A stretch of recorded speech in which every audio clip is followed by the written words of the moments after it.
Welcome to A Drink of Wisdom with Jay Wise and Nathan Drinkard. I'm your host, Cody Ward. Thanks for spending some of your time with us tonight. As a reminder to all our listeners, besides being on all your favorite podcast platforms, A Drink of Wisdom is also on YouTube with each show segment available. Head on over. If you like what you hear, we would appreciate your subscription. What's going on, guys? What's going on, y'all? Happy What up, Friday. what up? We got the beard, we got the drink, and the wisdom is here as well. Let's do it. Let's talk some sports, baby. Gotta soak it in for a second, In episode 64, we talk NBA dynasties and conclude our NFL draft preview coverage with the AFC and NFC West divisions. But first, ESPN's delivering a boon to sports fans across the world Sunday. The 10-part Michael Jordan documentary, originally slated for release in June, will premiere with episodes 1 and 2 on Sunday, April 19th at 9 p.m. Eastern on ESPN, as well as several other streaming services with live TV. The Last Dance mostly focuses on the 1997-1998 season, where the Bulls completed their second three-peat in 7 years, but will also focus on the other title runs and Jordan's overall career. It's kind of an unprecedented look at the career of whom many consider the greatest player of all time, and the 6 titles he won along the way. So, Drink, what are you most looking forward to in this documentary? Well, first of all, let me say thank you, Michael Jordan. Thank you, ESPN. Thank you for whoever thought about making this thank you for the rest of the Chicago Bulls, that dynasty that's going to stretch this out for 10 episodes. I want to thank all of them because it's about time that we get the document, the real deal document, not none of those backroom joints, but a real deal document from ESPN, 30 for 30 style, on what most will recall as the GOAT in the NBA. It's been too long. We've been waiting on this. It's been too long. I don't know why MJ been waiting so long to give us the goods, because that's what they've been waiting on. He finally decided to give us the goods, and because of the coronavirus, they moved it up from June to April because it was supposed to originally be shown in June. I'm so happy to see this. I'm so excited to see this. I have heard other players on record saying this will put Michael Jordan back up as the clear, uncut GOAT. No discussion. No maybe LeBron. No maybe Kobe. I don't know. We'll see. I do think what it will do is for the younger players that don't quite remember Jordan playing days, all they do is hear about it, where they'll be able to see this documentary and be able to put some visual with the audio now. I do think that.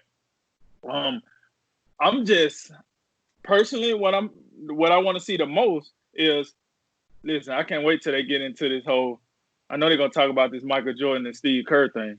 I can't wait to see this part. I want to see exactly how they paint that picture. I want to see that.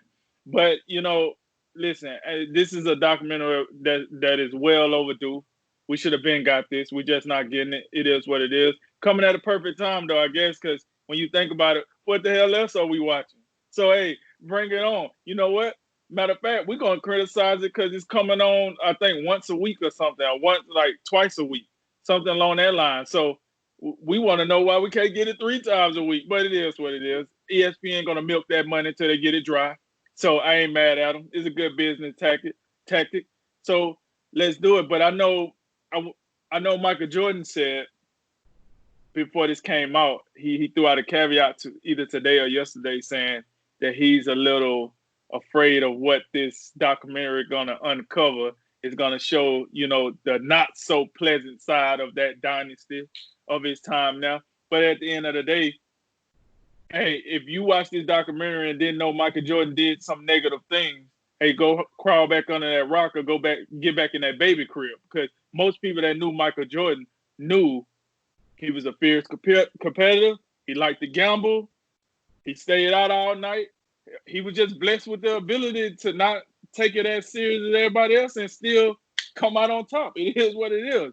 So if you watch this documentary and say, oh my God, I didn't know he wasn't. I can't believe he did that to Steve Kerr. I can't believe it. Listen. Yeah, you knock it off. He ain't LeBron James outside the court. This same guy that retired a few times, played golf and everything else. So answer your question, man. I'm just happy to get this documentary going. I'm happy to see this side. It's gonna remind me of a lot of things that I might have forgot during that time. So I can't wait to see that. And I do think when it's all said and done by episode 10, that conversation between Jordan, LeBron, the select others, Kobe, Magic Johnson, the select others that's in that conversation as being the GOAT, I think the conversation would get a little more interesting. I think we would have a lot to say about that, and it probably help out our show once it's all said and done, and we still got the coronavirus hanging around, because there's going to be a lot to be said about the GOAT conversation as far as in the NBA. So I'm just excited to see all 10 episodes, man. I can't wait. And I want to salute ESPN and Michael Jordan for finally getting this done.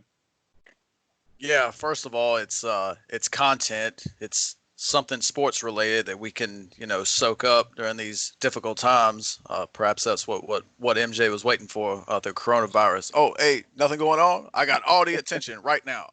Also, you shout out ESPN and the Bulls. How about all the media members that, they pulled all these bits and pieces of information from? Yeah. I think we got to also remember that. I want to say I read something ESPN pulled from they spoke to 100 different people to, pull all this together. So it was definitely quite an undertaking. Definitely excited to see how it turns out, how it looks. And just, it's been 22 years since Michael Jordan won his last title. And I know for myself, I was alive during this period, but I don't really have, vivid memories of how he played for the Bulls. My only real memories of Jordan, I remember his couple seasons with the Wizards briefly. But so this will definitely be something I look forward to, to look at, how he played, what those locker rooms were like. And that this is something like it's supposed to be high access. And that's one of the things we look at as fans, like give us more. What was those, conversations between teammates really like? What were those practices about? The relationship between coach and player. You mentioned Michael Jordan, Steve Kerr. One of the things I remember about Kobe Bryant, there was a conversation Stephen A. Smith revealed en route to his last championship after they lost Game 5 to the Boston Celtics. Was they were down 3-2. They were heading back to LA, and Kobe's just, fuming. He's just, PO'd. But Lamar Odom is on the plane, is like just all chill, like, hey, it's gonna be fine, man. We're going back to LA. It's gonna be good. Different things like that. These are the types of things I'm thinking about. And the point you make about the GOAT conversation, I think that's a valid one. You talk about a lot of the players that come in, that they didn't see Michael Jordan play at all. So you gotta think that as time goes along, and as long as LeBron stays around, it's just natural that he's gonna pick up more and more steam, especially among the younger population. But with this, something we can view at right now, it can give us a greater appreciation for Michael Jordan. And I think you talk about, how he's concerned that how it may make him look. Some of because let's be honest, there's a price to pay. To win at that level, to have that type of competitiveness. We're gonna see that, but everything comes with a price, and the more you want something, the more you work at it, and the more time you spend in that, it's gonna take time away from other aspects of your life. So there's good and bad with everything, but I think the more as a fan, the more access you get, I think the better, and I'm not gonna have any complaints based on that. Yeah, I'm looking forward to it as well. I think one of the more interesting things when we look at like a dynasty like his, or just when we talk about the GOAT conversation, it always kind of feels like, maybe correct me if I'm wrong, but it's more like narratives. Like when people talk about it, it's either like when you talk about Jordan, right? It's either the narrative is he was the best thing ever walked. He never lost a game. If he fell, he meant to fall. Like it was just like everything is just walks on water. And then there's the other side of it that's, oh, man, he suited up against janitors and mechanics, and his tax accountant was on the other side of the court from him, and he didn't win anything without Pippen. And like, you always think, well, like, surely the truth is somewhere in the middle, right? And in Jordan's case, it feels much closer to the walking on water side of things. But, yeah, I'm 28, and I never got to really appreciate his time with the Bulls. I wasn't really a basketball fan until about middle to high school, so didn't really get a chance to ever appreciate this dynasty. So when I always hear like the LeBron Jordan debate, I always only ever had one side of that, but I always remember, well, yeah, I never got to see it in my own eyes. So having something like this to remind like people my age and even younger, like, hey, this is the dude we're talking about. This is outside of 5 minutes on Colin Cowherd's show or some crap like that. Like, this is the real deal that you're going to get to see here in an access and in a way that no one's probably ever seen before. They said for this documentary, the access that the media was granted and the cameras were granted was something that they purposely did, but it's something they never up until that point had done before. So that kind of inside look at what made this team tick and how you win 3 titles and then you take a year off just to do it, and then you come back and win 3 more like it's nothing. I can't imagine any team in this day and age doing that, right? So I am really looking forward to this. I'm really glad that ESPN made a very good decision to take what they had and move it up. So we have some, filler, in this time where there's just nothing really going on. So yeah, I'm definitely looking forward to it for more reasons than one.